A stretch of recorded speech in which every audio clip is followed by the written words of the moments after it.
Honorable members,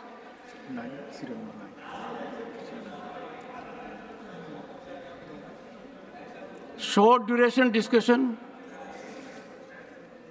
As announced earlier, we will now take up the short duration discussion on the recent tragic incident of death of students in a coaching institute in Delhi due to alleged negligence of authorities.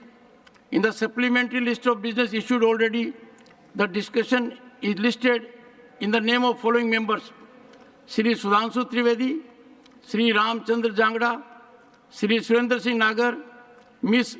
Swati Maliwal, Dr. John Bitas. We are taking up this discussion. The meeting of the BSE scheduled at 1:05 will now be held from 1:30 p.m. onwards.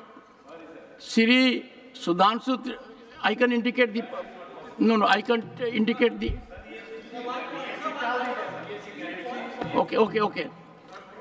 okay.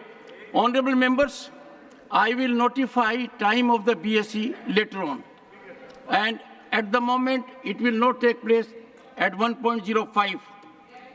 The procedure, honorable members, the first member or in his absence, the second member, and so on, in whose name the discussion stands, makes a short statement. Thereafter, members are called to speak party-wise. At the end of the discussion, the minister concerned replies and the discussion is concluded. Under this provision, there is no formal motion before the House, nor is there any voting. The member who raises the discussion has no right of reply. I now call upon the members whose names have been received for participation in the discussion.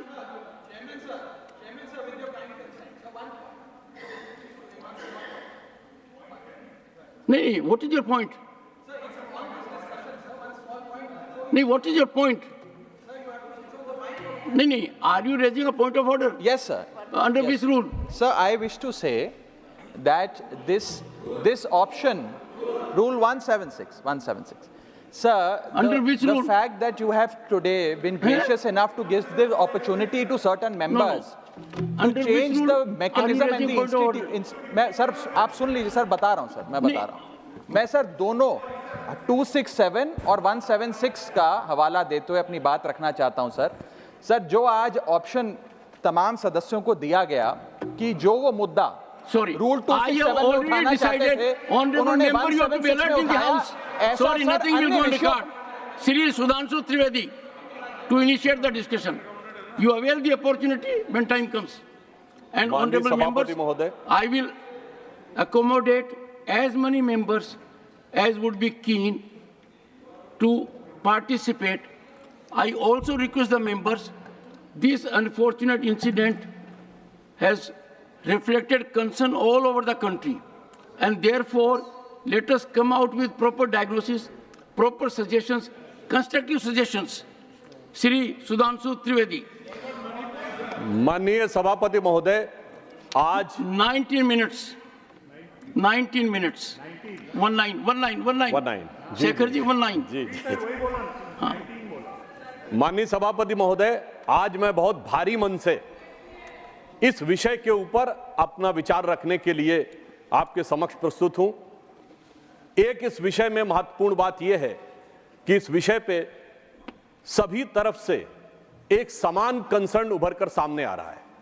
इस सदन में हम इस विषय पे चर्चा कर रहे हैं, दूसरे सदन में भी इस विषय पे कार्य स्थगन प्रस्ताव के नोटिस हैं, जिसमें कांग्रेस पार्टी की तरफ से भी हैं, और इस सदन में आम आदमी पार्टी की प्रतिनिधि की तरफ से भी यह विषय लाया गया है. यह दर्शाता है कि यह विषय कितना व्यापक और कितनी संवेदना की दरकार रखता है. सभापति महोदय, दिल्ली भारत की राजधानी है. यहां पर लोग अपने जीवन की और राष्ट्र के सेवा की अनेक आकांक्षाओं को लेकर आते हैं. पिछले कुछ वर्षों में हमने देखा कि सिर्फ जीवन यापन के लिए नहीं, नए अवसरों की तलाश में ही नहीं, बल्कि कोचिंग के माध्यम से नए कैरियर की तैयारी के लिए भी भारी संख्या में छात्र आने शुरू हुए. उल्लेखनीय बात यह है कि इसके लिए जो कोचिंग संस्थाएं थीं उनको जिस प्रकार की व्यवस्था सुनिश्चित करनी चाहिए थी वैसा होता दिखाई नहीं पड़ा। उससे अधिक संवेदनशील बात यह है कि सरकार को जिस गंभीरता और सतर्कता के साथ उस पर नजर रखनी पड़नी चाहिए थी, वो भी नहीं हुआ। अभी जो घटना हुई है वो बहुत हृदय विदारक है और पीड़ादायक है कि एक सैलाब आया जो 3 बच्चों के जीवन को बहा के ले गया, उनके परिवार की आशाओं और आकांक्षाओं को बढ़ा के ले गया। मगर अफसोस की बात है कि जिनके ऊपर इसकी जिम्मेदारी होनी चाहिए थी, उनकी आंखों में एक आंसू तो छोड़िए, उनके माथे पर शिकन भी नजर नहीं आई। बजाय इसके कि वो नाना प्रकार से चीजों में, इस चीज में अपना बचाव और मैं कहूं कि कुछ हद तक निर्लज्जता के साथ राजनीति करते हुए नजर आए। निर्लज्जता will not go on record. Okay, मैं आपकी बात पे शब्द वापस लेता हूं। मैं कहूंगा पूरी तरीके से लापरवाही के साथ और अनुचित भावना के साथ अपना विचार या यूं कहूं भ्रम फैलाते हुए नजर आए। अब यहां पर मैं इसलिए कह रहा हूं कि अगर यह घटना अचानक हो गई होती तो हम ये मान सकते थे कि सरकार अनायास इन चीजों को समझ नहीं पाई। मैं सदन के समक्ष यह विषय आपके माध्यम से रखना चाहता हूं कि इस विषय पे संबंधित छात्रों के द्वारा अनेक कंप्लेंट्स की गई और उन कंप्लेंट्स के रिमाइंडर भी किए गए, जिसमें एक कंप्लेंट 26 जुलाई को एक छात्र के द्वारा की गई है, जिसमें उसने बहुत साफ लिखा है कि वो करोल बाग का निवासी है। राव आईएएस के बेसमेंट में परमिशन के बगैर एनओसी के क्लासरूम संचालित हो रहे हैं। मैं पूरी वो नहीं पढ़ रहा हूं। अंत में वो कहता है कि श्रीमान जी से विनम्र अनुरोध है कि इस प्रकार के बड़े बड़े यूपीएससी के कोचिंग संस्थान जो विद्यार्थियों का जीवन दांव पर लगाकर अवैध जगहों पर कक्षाओं को संचालित कर रहे हैं, इन पर कड़ी कार्रवाई की जाए। ये 26 जून का है। ये एप्लीकेशन कहां दी गई? ये एप्लीकेशन एनसीटी दिल्ली को रिसीव की गई है, ministry department of grievances description में। Put it on the table of the house also. Definitely हम ये पुट कर देंगे, आप फ्लोर पे रखता हूं। और उसमें रिमाइंडर भी है। रिमाइंडर है, कोई कार्रवाई नहीं हुई, 15 जुलाई का रिमाइंडर। उसमें वो ये कहते हैं कि sir it is very important and urgent to take the action. फिर 22 जुलाई को, एक हफ्ते के बाद, फिर वो रिमाइंडर देता, sir please take action, the issue of student safety is there. मगर इसके बावजूद सरकार के कान पर जू नहीं रेंगती है और इतनी बड़ी घटना अंजाम हो जाती है। जी, अब एक और मैं विषय ध्यान देना चाहता हूं। इसी बीच में ये 26 जून से लेके और 22 जुलाई के बीच की घटना है, परंतु इसी बीच में इसी बिल्डिंग को 9 जुलाई को फायर डिपार्टमेंट एनओसी दे देता है। यानी ये कार्रवाई चल रही है। वो एनओसी की कॉपी भी मैं आपके समक्ष रख सकता हूं और एनओसी में बेसमेंट को स्टोरेज के लिए दिखाया गया है। अब यदि वो फायर डिपार्टमेंट ने एनओसी दी है और स्टोरेज के लिए दिया है तो क्या बगैर इंस्पेक्शन के किया? क्योंकि 26 जून को शिकायत चल रही है और 9 जुलाई को एक दूसरा विभाग स्टोरेज के लिए दे रहा है, तो या तो बगैर देखे हुए दिया गया है या फिर बहुत देख समझकर किसी अन्य अपरिहार्य कारणों के माध्यम से लिया गया है।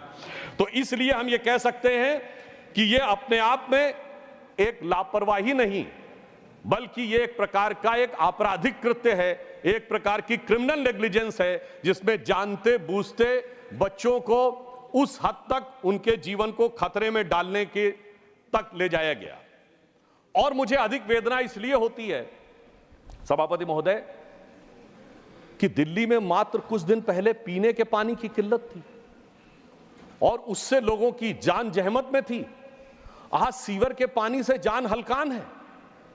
आप सोचिए कि जो लोग इतने लंबे समय से हुकूमत कर रहे हैं और पहले कहते थे हमारे पास ये नहीं है, हमारे पास वो नहीं है, आज तो एमसीडी भी आपके पास है, सरकार भी आपके पास है, और जो कहते थे कि नई राजनीति लाएंगे, वो नई राजनीति कितनी खतरनाक साबित हो रही है और लोगों की जान कैसी हलकान किए हुए है, और उसके बावजूद उनकी तरफ से सिर्फ सियासी बयान है और इसके अलावा कुछ भी नहीं है।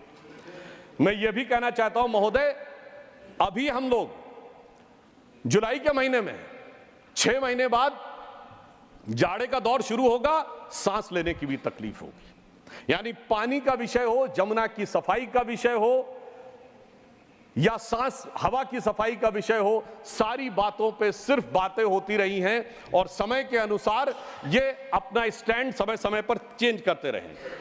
यहां पर मैं एक और बात बताना चाहता हूं, यदि किसी व्यक्ति के साथ कोई हादसा हो जाए, मान लीजिए उन बच्चों के साथ यह स्थिति हुई, आप अस्पताल ले जाना चाहें, तो मैं बताना चाहूंगा कि मीडिया में रिपोर्ट अवेलेबल है कि हाई कोर्ट ने इस पर टिप्पणी की है कि बहुत कम। एक सेकंड जी, माननीय सदस्य, ये गंभीर विषय है और सदन में दो बातों का ध्यान रखना पड़ेगा। एक तो आप विषय पर ही बोले और दूसरा मीडिया रिपोर्ट को आधार नहीं बनाएं। आप वही सर, ये हाई कोर्ट के जजमेंट को कोट कर रहा हूं। नहीं, जजमेंट की कॉपी आपके पास, उसकी प्रतिलिपि रखनी पड़ेगी जी, क्योंकि मीडिया में कुछ भी आ जाए उसको आधार मत बनाइए। सर हाई कोर्ट ने इस बारे में बहुत असंतुष्टि व्यक्त की है पूरा कि जितनी हाई कोर्ट ने इस विषय को लेकर बहुत असंतुष्टि व्यक्त की है कि जितनी प्रकार की आबादी है उसकी तुलना में अस्पताल में सीटी स्कैन की मशीनें बहुत कम है। यह वेल नोन फैक्ट है, पब्लिक डोमेन में। और इतना ही नहीं, मैं तो कांग्रेस के प्रदेश अध्यक्ष का बयान कोट करना चाहूंगा, जिसमें उन्होंने कहा था कि 32 अस्पतालों में से 68 ऐसे हैं जहां पर ऑपरेशन थिएटर काम ही नहीं कर रहा है। यह कांग्रेस के प्रदेश अध्यक्ष का बयान। अर्थात ये मैं सिर्फ ये बताना चाहता हूं, लोगों की जान के प्रति लापरवाही का विषय किस सीमा तक है और उस सीमा पर चलते हुए ये स्थितियां इस प्रकार की आती हैं कि नोटिसेस छात्रों के द्वारा हैं, आगाह जनता के द्वारा किया जा रहा है, परंतु उसके बावजूद हमारी दिल्ली की सरकार इस विषय में किसी भी प्रकार का कोई प्रभावी कार्रवाई नहीं कर रही। आज मैं आपके माध्यम से पूछना चाहता हूं कि दिल्ली सरकार के पीडब्ल्यूडी डिपार्टमेंट और एमसीडी को, क्योंकि इसमें जो मुख्य कारण रहा, सफाई नहीं की गई, सीवर में स्लिटिंग की सफाई नहीं की गई, जिसकी वजह से सीवर का पानी बैकफायर किया और मात्र 2-3 मिनट के अंदर पूरा का पूरा बेसमेंट जिस तरीके से भर गया। इसमें 2-3 पक्ष हैं। पहला, बेसमेंट पे काम करने की परमिशन किस डिपार्टमेंट ने दी? दूसरा, यदि वो परमिशन दी गई, क्या उसके बाद कोई इंस्पेक्शन नहीं हुआ? तीसरा, कि यदि उसके ऊपर कोई शिकायत की गई तो उसके ऊपर कोई कार्रवाई की गई नहीं। और चौथा, आसपास के सीवरों की जो स्लज थी उसकी सफाई की गई या नहीं, इस बारे में जानकारी या सदन जानने की आवश्यकता रखता है, क्योंकि इन चारों चीजों ने मिलकर उन 3 बच्चों की जान के साथ खिलवाड़ किया है। मगर अफसोस की बात यह है कि हमारी सरकार दिल्ली की जो इतना प्रचार करती है कि हमने ये किया, हमने वो किया, मगर आज तक वो ऑथेंटिक डाटा नहीं दे पाए कि सीवर्स की, स्लज की सफाई के लिए उन्होंने क्या काम किया है, जिसकी वजह से इस प्रकार की घटनाएं ना हो। जब से वो सरकार में आए हैं, ये एक वेल नोन फैक्ट है कि जल बोर्ड का घाटा 74,000 करोड़ रुपए हो गया है। यानी एक तरफ आपके संस्थान निरंतर घाटे में जाते चले जा रहे हैं, दूसरी तरफ उसमें भ्रष्टाचार के आरोप लगते चले जा रहे हैं, तीसरी तरफ शिकायतें आती चली जा रही हैं, और इसके बावजूद भी उनके ऊपर किसी प्रकार का कोई प्रभाव नजर नहीं आ रहा है। इसलिए यह आवश्यकता है कि सदन इस विषय के ऊपर बहुत गंभीरता से विचार करे।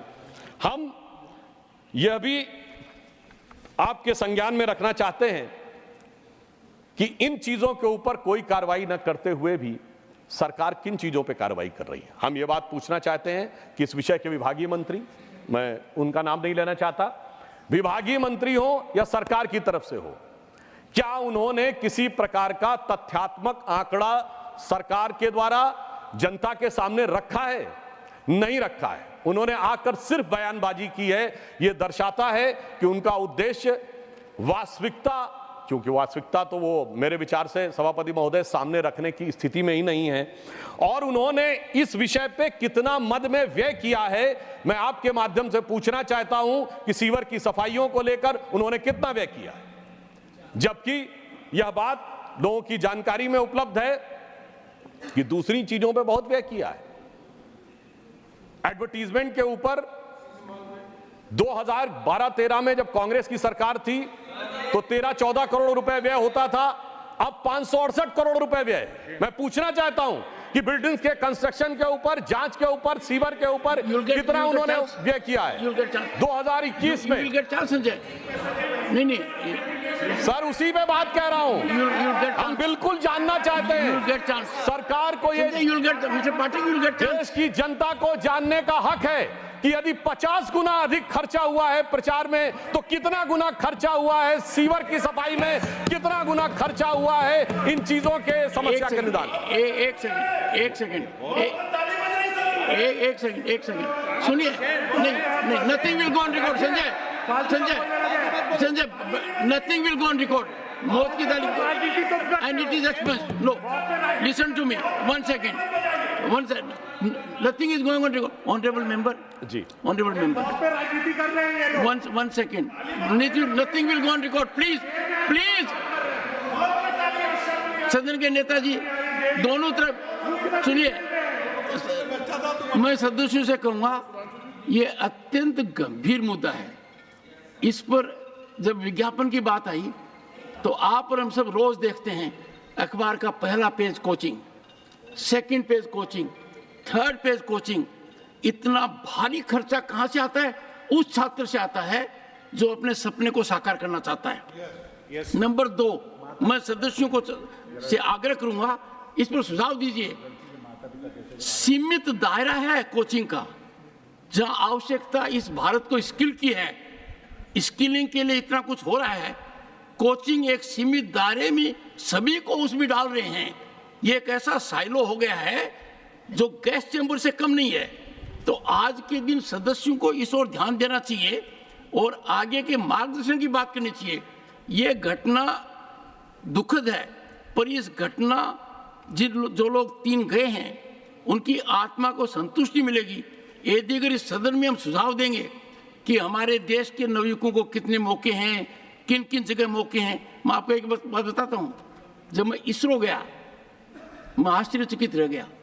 वहां कोई IIT का नहीं था, कोई IIM का नहीं था, सब गांव के थे, गांव के स्कूल के पढ़े हुए थे। यदि अगर हम डिसाइलो नहीं करेंगे समस्या होगी। तो Sudhanshu ji, make constructive suggestions also. Sir मैंने यह विषय के संदर्भ में ही कहा है क्योंकि समस्या जल निकासी के कारण हुई।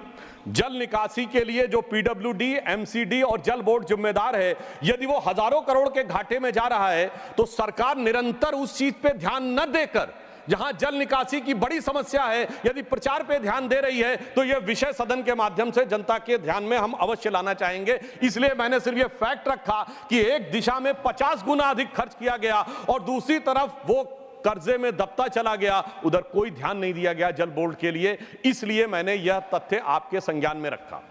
यहां पे मैं यह भी कहना चाहूंगा, मैं विषयांतर में नहीं जाना चाहता था, परंतु हमारे माननीय सदस्य ने कहा तो मैं यह भी कहना चाहूंगा, इसी दौर में सैकड़ों करोड़ का शीशमहल बन के तैयार हो गया मगर सीवर की सफाई नहीं हो पाई।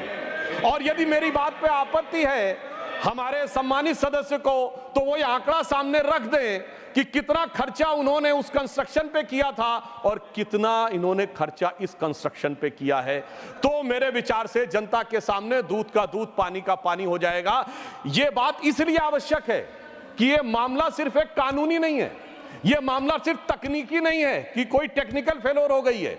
ये मामला एक जहनी सोच का है जिसमें कि लोगों की जान की कीमत के बारे में बहुत हल्के तरीके से सोचा जाता है और किसी दूसरे प्रकार की राजनीति के बारे में बहुत भारी तरीके से सोचा जाता है।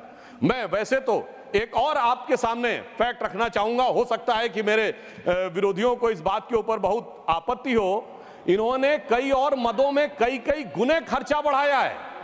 2012-13 में वक्फ बोर्ड को 1.25 करोड़ रुपए देते थे, अब 71 करोड़ रुपए दे रहे हैं, वहां 70 गुना बढ़ा दिया है। मगर मैं पूछना चाहता हूं कि इन चीजों की सफाई के लिए, कंस्ट्रक्शन के लिए कितना गुना पैसा बढ़ाया है, इस बारे में जानकारी दें। यह दर्शाता है कि जांच हो, धन का आवंटन हो, उसके ऊपर निगरानी रखनी हो या उसके ऊपर बयान देना हो, किसी भी प्रकार की कोई संवेदना नजर नहीं आती। और फिर मैं यह भी कहना चाहूंगा कि इतनी बड़ी घटना हो गई मगर दिल्ली के माननीय मुख्यमंत्री जो विशेष परिस्थितियों में, विशेष स्थिति में हैं, उनकी तरफ से कोई इस प्रकार का सब्सटेंटिव बयान आया ही नहीं।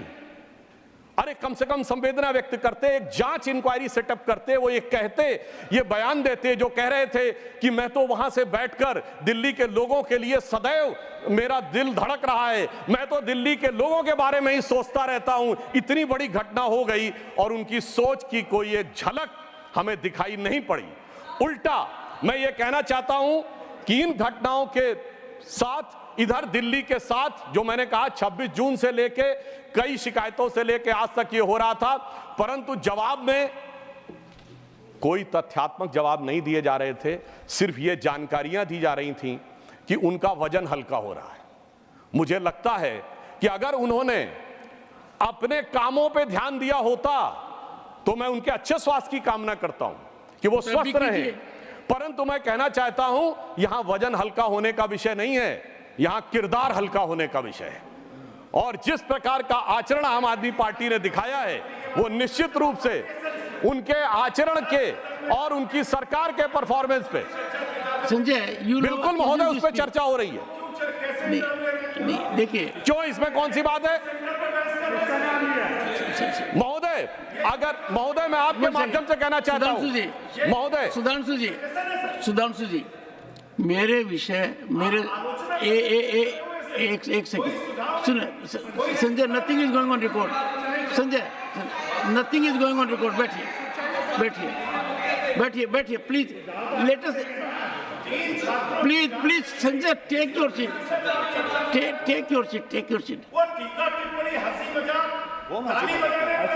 हाँ वाह, देखिए, नहीं, nothing is going on record, please, nothing is going on record. नहीं, नथिंग इज। हाँ महोदय, देखिए, मैं आपके माध्यम से और भी बात स्पष्ट करना चाहता हूं, यदि हमारे सम्मानित सदस्य को आपत्ति है। सरकार के मंत्री आते हैं, सरकार के विषय में बोलते हैं। मैं पूछना चाहता हूं पिछले इतने महीनों में आगे सरकार के मंत्रियों ने कितनी बार सरकार के विषय में बोला है, सरकार की कार्रवाई में बोला है, और यही विषय बोला है ना जिनको लेकर इनको आपत्ति है। मैं आपके माध्यम से यह बात पूरे देश के सामने रखना चाहता हूं कि उनके मंत्री, सरकारी मंत्री आके, जिनका काम सरकार के कार्यों के बारे में टिप्पणी देना है, वो आकर वजन हल्का होने की बात करते थे। यदि यह बात मैंने आज याद दिला दी कि उन्होंने अपने कामों पे ध्यान दिया होता तो यह स्थिति नहीं होती। तो उनको इस बात पे आपत्ति हो रही है। तो यहां पर मैं एक और बात भी कहना चाहता हूं, दुखी मन से, मगर यह भी बताते हुए कि सिर्फ बातें करने से काम नहीं होता है, कम से कम कार्य करने चाहिए, गंभीरता से करने चाहिए। उसके बाद मैं 2-3 अपने मन के सुझाव भी व्यक्त करूंगा। वो उनके लिए कहना चाहूंगा कि चंद बातें करना और मुतमई होना नहीं अच्छा। सियासत आखिरी दम तक सभी को आजमाती है, बहुत गलती की गुंजाइश नहीं होती सियासत में, जरा किरदार हल्का हो कहानी डूब जाती है। तो जो आपने किया है वो दिल्ली की जनता की अपेक्षाओं को और जिस आधार पर आपको लाया गया था उसको दूर करने का काम किया। अब मैं, इन्होंने कहा सुझाव, तो मैं बहुत साफ कहना चाहता हूं, जितने गुने पैसे आपने, जितना ध्यान आपने प्रचार प्रसार पर, वक्फ बोर्ड के विस्तार पर दिया है, आप उसकी बजाय ध्यान हटाइए और दिल्ली के सीवरों को साफ करने के लिए धन आवंटित करिए। दूसरा सुझाव यह है कि कोचिंगों के ऊपर आप सारे कोचिंग संस्थानों के बारे में एक सूची लीजिए और उस सूची को लेकर यह सुनिश्चित करिए कि उन्होंने जो जो चीजें की हैं वो अपने मानकों का पालन कर रहे हैं या नहीं। और मैं आपके माध्यम से यह भी अनुरोध करना चाहूंगा कि कृपया हमारे माननीय सदस्य सदन के पटल के ऊपर क्या इस विषय पर कोई ऑथेंटिक डॉक्यूमेंट रख सकते हैं कि अब तक, यानी इस घटना होने से पहले तक, क्या उनकी सरकार ने किसी भी प्रकार का कोई भी कार्रवाई बगैर जांच के अथवा जांच के करके दिखाई है क्या? यदि नहीं की है तो मैं उनसे अनुरोध करूंगा कि अब इस घटना के संज्ञान लेकर कृपया सख्ती के साथ पहले यह तय करें कि कितने कोचिंग संस्थान हैं, वो वास्तविकता में जितने उनको परमिसिबल लिमिट है उसमें वो छात्रों की संख्या रखे हुए कि नहीं, और यदि उन्होंने उनको कहीं रेजिडेंस दे रखा है तो वो रेजिडेंस मानकों के अनुरूप है या नहीं। क्योंकि आज तो महोदय ये तो पानी की घटना हुई, कल के दिन फायर हैजार्ड भी हो सकता था। तो ये बात हम इनसे बहुत स्पष्ट कहना चाहेंगे कि इन बातों के विषय में गंभीरता लें। और अंत में इन्होंने कहा सुझाव, तो एक और सुझाव भी देना चाहूंगा कि इनसे विनम्र निवेदन है कि सरकार चलाइए, सरकार के मंत्री आकर सरकार के कार्यों के बारे में विचार दें। आकर सिर्फ राजनीतिक बयानबाजी, आरोप प्रत्यारोप न करें, क्योंकि अभी तक का इनका स्टाइल ये रहा है कि किसी भी घटना के ऊपर वास्तविक अर्थों में सरकार की तरफ से जो जवाब मिलना चाहिए था वो जवाब देने की बजाय सियासी बयानबाजी होती है। तो मैं अंत में सिर्फ ये कहते हुए अपना निवेदन समाप्त करता हूं कि यह घटना बहुत हृदय विदारक है और इस घटना के बारे में जैसी संवेदनशीलता की अपेक्षा दिल्ली सरकार से थी वो नहीं हुई है। इसलिए इस पे एक गंभीर जांच होनी चाहिए और संबंधित लोगों की जिम्मेदारी सुनिश्चित की जानी चाहिए ताकि भविष्य में ऐसी घटनाओं की पुनरावृत्ति ना हो सके।